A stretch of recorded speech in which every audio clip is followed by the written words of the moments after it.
Hello, ladies and gentlemen. This is Eddie Marcus one more time. I had this thought I thought I'd get up and share it with you. Countries that got dictators, they have this form of government because the people there have given up all faith, all hope in a God. All hope, all faith in a God. And so they put all of their allegiance, all of their faith, all of their um, commitment, I can't think of the word I want to use, to an individual. An individual, like in Russia. They say they got a dictator, Putin. Like in North Korea, like in China, they got this dictator. So the people say, as long as we live, as long as you live, you control our lives. They have no faith in anything outside of that, in God or anything. And as a nation moves toward that point, that's when they start doing dictatorial type of things. For instance, in the United States of America, they've got a dictator in the White House right now. He's a dictator. But what he's doing is bringing together his forces, his power.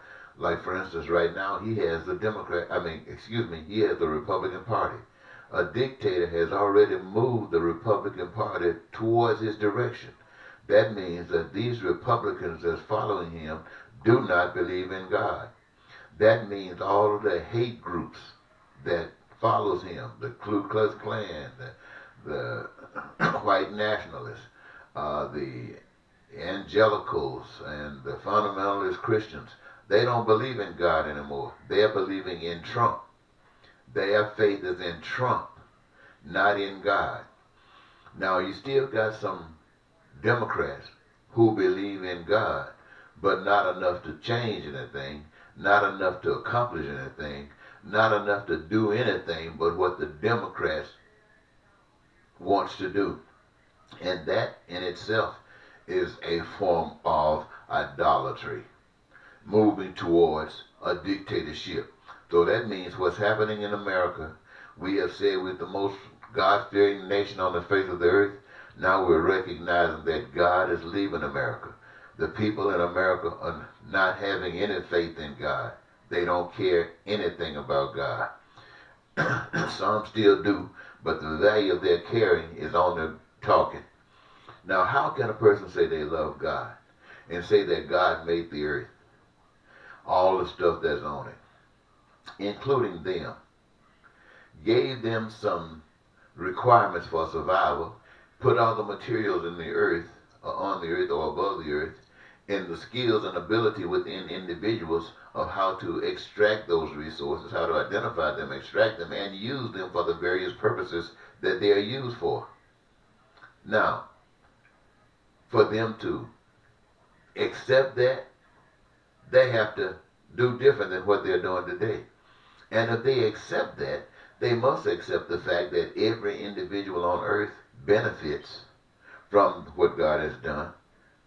And every individual on earth, in order to be entitled to these inalienable rights, is that you got to participate in the process. That means everybody got a job that they love doing. And that's all you got to do. The jobs have already been mixed up in such a way that it creates all of the goods and services that the people want, need, or desire. That's God.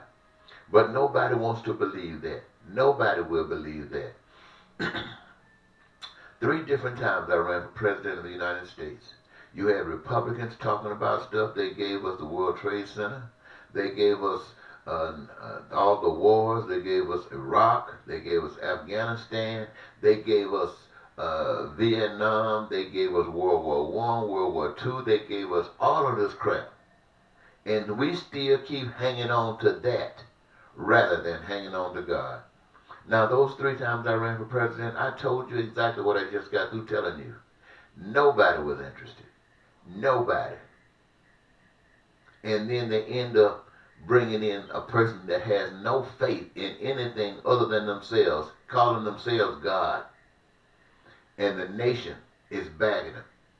The Republican Party, the hate groups, the rich, all backing the devil. And I asked myself, why am I telling the people that I will lift up God before them if they're interested, when they are showing me they're not interested in God? For the past several months, I've been talking about this. For the past several months, I've been saying God's way is the only answer to your prayer. And I'll hold it up if you're interested. And out of these period of time that I've been saying that, I have not got one positive response from anybody. I mentioned it in church. The church members act like I'm crazy. I mentioned it on Facebook, YouTube. Nobody responds to it at all. I talk to people, and they act like I'm out of my mind. So all I can say is this. They don't believe in God. And now they're trying to say Jesus Christ never existed, and I'm not trying to say that he did. What I am trying to say that if he did exist, and it was over 2,000 years ago, I see why he won't come back. They disowned him then, and they will disown him now. Why? Because people are prejudiced. People are racist. People are bigots. People are selfish. And it would take a God to clean them out. But God will not clean them out when they don't want to be cleaned out. And the only thing that will make them want to be cleaned out is they are brought to their knees and can't get up unless somebody help them. That's a sad statement, but it's the truth. Question is, will I still talk about lifting Jesus up before these people? Yes, I'll keep doing it. Now look, right now I'm just doing it in a small degree. Talking to people where I might see them at, on Facebook, on YouTube. In the past, I used to walk the street, knock on doors, pass out flyers. But see, I can't ask for money. I can't ask for money because that's the way the world does its thing. Its power is in money. I represent truth. And the power of life is in truth. It just seems that nobody is interested in truth. They're just interested in the game. And that is the story of today, the game. Just thought I'd share that with you. Bye-bye.